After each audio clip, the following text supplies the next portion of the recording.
اللہ کے رسول سے پوچھا گیا حضور سب سے بہترین ہجرت کیا ہے؟ سب سے بہترین ہجرت آقا فرماتے ہیں سب سے بہترین ہجرت یہ ہے کہ آدمی گناہ چھوڑ کر اللہ کی طرف جائے، اور آقا فرماتے ہیں جو ہجرت کرے گا اللہ اس کو مالا مال کر دے گا۔ ہجرت کرو مالدار ہو جاؤ، مطلب گناہ چھوڑ دو اللہ تمہیں مال بھی عطا فرمائے گا۔ جب گناہ چھوڑنے سے اللہ مل جاتا ہے تو گناہ چھوڑنے سے مال کیوں نہیں مل سکتا؟ اس لیے آئیے اللہ تعالیٰ کی بارگاہ میں عہد کیجئے، کل کی آنے والی شب برات ہے، توبہ کیجئے، معافی مانگیے، کوئی روٹھا ہو تو اس کو خود سے منائیے، کسی کی حق تلفی کی ہو اس سے معافی طلب کیجئے، کسی کا دل دکھایا ہو اس کا دل خوش کیجئے، رشتہ داروں سے بات چیت بند ہے ان سے بات چیت شروع کیجئے، اس لیے کہ جن کے حقوق ہے وہ ادا کریں، جن کی حق ادا نہیں کر سکتے ان سے معافی مانگیں، روٹھے ہوئے دوستوں کو منائیں، اور پھر کل اللہ کی بارگاہ میں گڑ گڑائیں۔ ہو سکے کل روزے کا اہتمام بھی کریں کی بڑی اہمیت ہے۔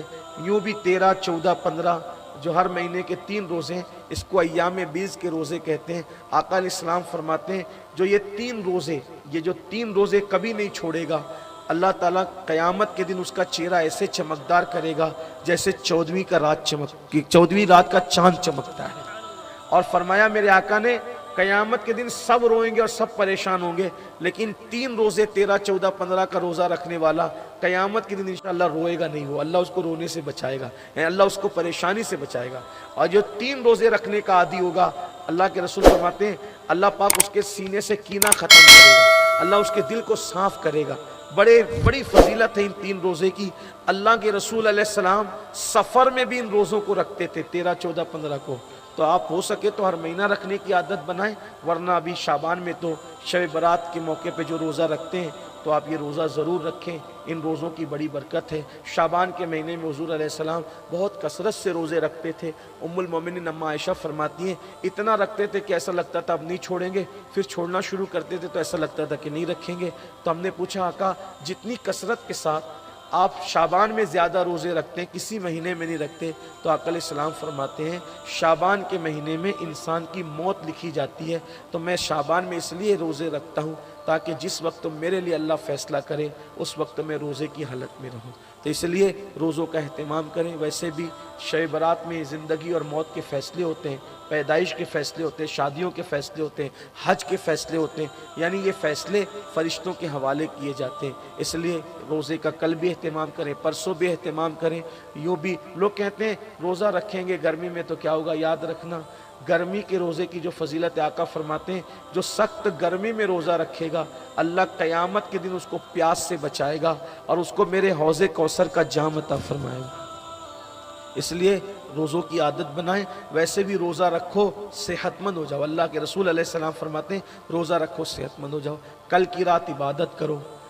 لوگ سمجھتے ہیں شب برات جاگنے کی رات ہے، جاگنے کی رات نہیں ہے، عبادت کی رات ہے، اس لیے کہ جاگتا تو آدمی کرسی پہ بیٹھ کے بھی ہے، جاگتا تو آدمی ہوٹلوں پہ بیٹھ کے بھی ہے، جاگتا تو آدمی دوستوں کے ساتھ ہنسی مذاق کر کے بھی ہے۔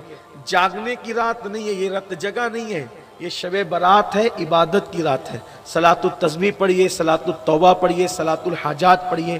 حدیث پاک میں آتا ہے پہلے آسمان پر اللہ تعالیٰ، کیا تو نے یہ سمجھا کہ اللہ اور اس کا رسول تیرے ساتھ خیانت کریں گے، تیری حق تلفی کریں گے؟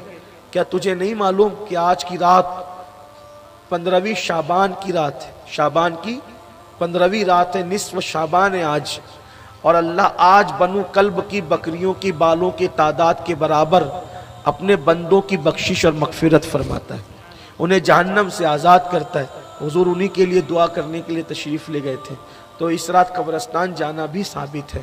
لیکن آپ سے اتنا ہی کہتا ہوں مسلمانوں کو چاہیے کہ آپس میں بحث کرنے کی بجائے، اب لوگ اس پہ ہی بحث کرتے ہیں، حضور تو ایک بار گئے نا تو ہم ہر سال کیوں جائیں؟ بھئی آپ کی مرضی جاؤ نہ جاؤ، لیکن اتنا ضرور کہہ دیتا ہوں حضور نے حج بھی فرض ہونے کے بعد ایک ہی بار کیا ہے نا، ایک ہی بار کیا، دوبارہ کیا حج نہیں کیا۔ لیکن کیا کوئی یہ کہہ سکتا ہے کہ دوبارہ نہیں جا سکتے، دوبارہ جانا ناجائز ہے، گناہ، ایک ہی بار کیا؟ ایسا نہیں ہوتا ہے۔ بندوں کو چاہیے، میں تو مسلمانوں کو اتنا سمجھاتا ہوں اللہ کے بندو فرقہ واریت ختم کرو، کیوں فتنے پڑھتے ہو، کیوں فتنے پر؟ دنیا کہاں جا رہی ہے؟ ابھی تم یہی سوچ اسی میں لڑ رہے ہو کہ ایک بار جانا چاہیے کہ ہر سال جانا چاہیے۔ دنیا کہاں پہنچ گئی، ابھی آپ اسی میں لڑ رہے ہو کہ شب برات میں جو ہے وہ یہ کرنا چاہیے کہ نہیں کرنا چاہیے۔ ذرا غور تو کرو، سوچو تو صحیح۔